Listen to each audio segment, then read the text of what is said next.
3 मार्च वाले दिन जो आप लोगों का बायोलॉजी वाला एग्जाम होने वाला है, तो आप लोगों के मन में आ रहा होगा कि सर ऐसे कोई इंपोर्टेंट डायग्राम हमें बता दो जिनकी हम प्रैक्टिस करके चले जाएं और वो बोर्ड एग्जाम में छप जाएं। और आप लोगों को बता दें, मेरे पास तो ऐसे डायग्राम 99.9% जो आएंगे, मुझे पता है कौन कौन से आएंगे और जो मैं बताता हूँ हर साल पेपर में बच्चों को, और वो पूछे भी जा चुके हैं। ठीक है, इस बार भी मैं जो बता रहा हूँ, अगर आप लोगों ने डेली उसकी प्रैक्टिस करी तो आपको बता दें बोर्ड एग्जाम में वही दिखाई देंगे जो मैं बताने वाला हूँ। लेकिन प्रॉब्लम्स यहाँ पर आती है, बहुत से बच्चे ये कहते हैं कि सर हमको तो डायग्राम बनाने ही नहीं आते, हम क्या करें। तो जिनको डायग्राम बनाना नहीं आता उनको बस एक काम करना है कि जो भी मैं यहाँ पर आपको डायग्राम्स दिखाऊंगा, उन डायग्राम्स को आप लोगों को क्या काम करना है, वीडियो को रोककर या आपके पास मान लो मॉडल वगैरह है या किताब वगैरह है, उनमें से देख देख कर कम से कम एक ही डायग्राम को 3 बार बनाना। 3 बार देख देख कर डायग्राम बना देना। ठीक है, जब 3 बार किसी चीज को देख देख कर आप बना देंगे ना, तो उसकी छाप आपके दिमाग में छप जाएगी। फिर उसके बाद में आप बिना देखे 2 बार प्रैक्टिस करोगे तो आपको बता दें आपके अंदर काफी ज्यादा इंप्रूवमेंट आ जाएगा। लेकिन आप ये सोचें कि आपने डायग्राम देखा और बोर्ड एग्जाम में जाकर आप लोग बनाकर चले आओगे, तो ऐसा पॉसिबल तो बिल्कुल भी नहीं है। तो आपको बता दें, जो भी आप लोगों के सामने डायग्राम दिखाए जाएं, ठीक है, जो भी मैं डायग्राम्स के बारे में बात करूं, ठीक है, उन डायग्राम की आप प्रैक्टिस जल्दी से जल्दी कर लेना। मैं तो ये कह रहा हूं ज्यादा नहीं, सिर्फ और सिर्फ 2 डायग्राम की प्रैक्टिस डेली कर लो, तो आप लोगों का जो डायग्राम वाला जो पोर्शन है वो आपका आराम से खत्म हो जाएगा। अगर डेली आप लोगों ने 15-20 मिनट भी दे दी ना, तो भी आप लोगों का मतलब काफी रहेगा। ठीक है, अब आपको बता दें पहले चैप्टर की पुष्पीय पादपों में लैंगिक जनन से संबंधित कौन कौन से इंपोर्टेंट डायग्राम हैं। सबसे पहले नंबर का आता है बीजांड का चित्र। तो बीजांड का जो चित्र है वो काफी इंपोर्टेंट है, उसे बना के जाना। उसके बाद में एक आता है परागकण, परागकण का चित्र आता है, उस परागकण का जो चित्र है उसको भी आप बनाकर जाना। पहले चैप्टर में 2 मैंने बता दिए।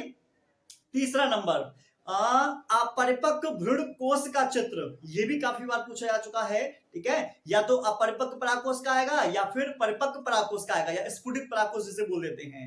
इन दोनों में से अगर कोई आता है तो उस डायग्राम की आप लोग प्रैक्टिस करके चले जाना। ठीक है ना, पहली बात समझ में आई। इसके साथ साथ में एक आता है द्विबीजपत्री भ्रूण, भ्रूण का चित्र।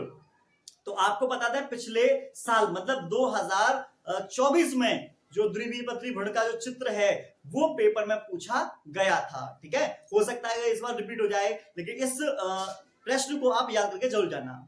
अब बात करते हैं उसकी मानव जनन की। तो मानव जनन के अंदर एक तो मोस्ट इंपोर्टेंट है शुक्राणु, जो कि बहुत आसानी से आप बना देंगे, चम्मच जैसा या फिर नाग जैसा दिखाई देता है।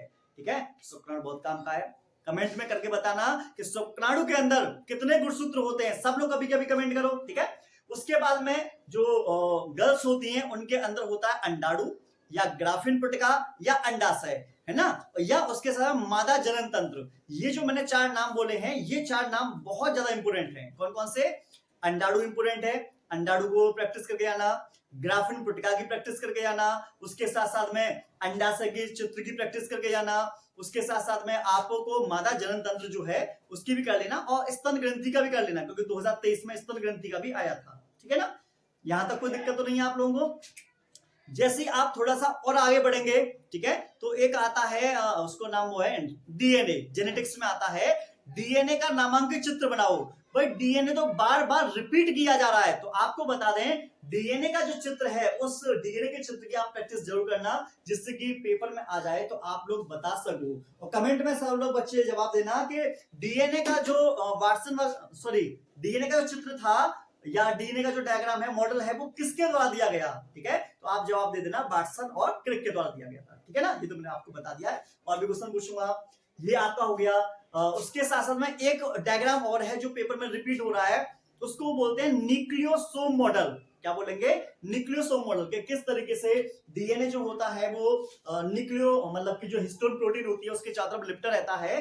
तो कमेंट करके ये भी बताना है आपको कि जो हिस्टोन प्रोटीन है उस पर कैसा चार्ज है, और जो डीएनए जो होता है डीएनए पर कैसा आवेश होता है, पॉजिटिव होता है या नेगेटिव होता है, ये कमेंट करके बताना आप लोग। ठीक है, आगे जैसे हम बढ़ेंगे तो आप लोगों को देखने को मिलेगा एक डायग्राम है जो जैव विकास में पूछा जाता है। स्टैनले मिलर का नामांकित चित्र। तो स्टैनले मिलर ने जो चित्र बनाकर दिखाया था उस डायग्राम की आप लोग प्रैक्टिस जरूर करके जाना, क्योंकि ये वाला जो डायग्राम है ये भी आप लोगों के पेपर में पूछे जाते हैं, रिपीट होता है कई बार। ठीक है, उसके साथ साथ में जैसे हम और आगे बढ़ेंगे थोड़ा सा, ठीक है, तो एक आता रोग वाले चैप्टर में एक डायग्राम है प्रतिरक्षी अणु का, एंटीबॉडी का नामांकित चित्र बनाइए। एक वो चित्र आप लोगों के लिए काफी ज्यादा इंपॉर्टेंट है। जैसे आप एंटीबॉडी बना दोगे तो एंटीबॉडी के अलावा कभी कभी पूछ लिया था मलेरिया के जीवन चक्र का नामांकित चित्र। तो मलेरिया वाला जो है ये 2000 जहां तक मेरा अंदाजा कह रहा है 2023 में पूछा गया था। ये वाला कौन सा वाला, प्लाज्मोडियम परजीवी वाला। ठीक है, थोड़ा और आगे बढ़ते हैं। थोड़ा ऐसे आगे और बढ़ेंगे तो एक चैप्टर आता है, उस चैप्टर का नाम है मानव कल्याण में सूक्ष्म जीव। ठीक है, तो मानव कल्याण में सूक्ष्म जीव में एक ही मोस्ट इंपोर्टेंट डायग्राम है, उसका नाम है बायोगैस का नामांकित चित्र बनाइए। तो बायोगैस जो है उसका आपको चित्र बनाना पड़ेगा। जैसे आप बायोटेक्नोलॉजी वाले चैप्टर में जाएंगे तो आपको मिलेगा पीसीआर। ठीक है, तो पीसीआर पर टिप्पणी करो, पीसीआर तो अलग है। हाँ, एक आता है पीवीआर 322, उसका चित्र बना के चले जाना। ठीक है, और प्रतिबंधन एंडोन्यूक्लियस एंजाइम डीएनए को कैसे काटता है, कैसे जोड़ता है, एक वो वाला चित्र है, उसको भी आप बना के चले जाना। बायोडेक्टर तो टिप्पणी के अंदर आ जाएगा। ठीक है, और जैसे और थोड़ा आगे बढ़ोगे तो उसके बाद में आप लोगों को बता दें, सबसे लास्ट वाले चैप्टर में इतने ज्यादा इंपोर्टेंट डायग्राम नहीं है। यही जो मैंने डायग्राम बताए हैं डेली एक से लेकर 2 या मैक्सिमम 3 से ज्यादा मत करना। डेली इन डायग्रामों की प्रैक्टिस करना। आप लोगों के बोर्ड एग्जाम के अंदर जो मैंने डायग्राम बताए हैं, इन्हीं डायग्रामों में से कोई एक डायग्राम, 2 डायग्राम या 3 डायग्राम या 4 डायग्राम भी पेपर में फंस जाते हैं। तो आप लोगों को क्या काम करना है, डेली इन डायग्रामों की प्रैक्टिस करनी है।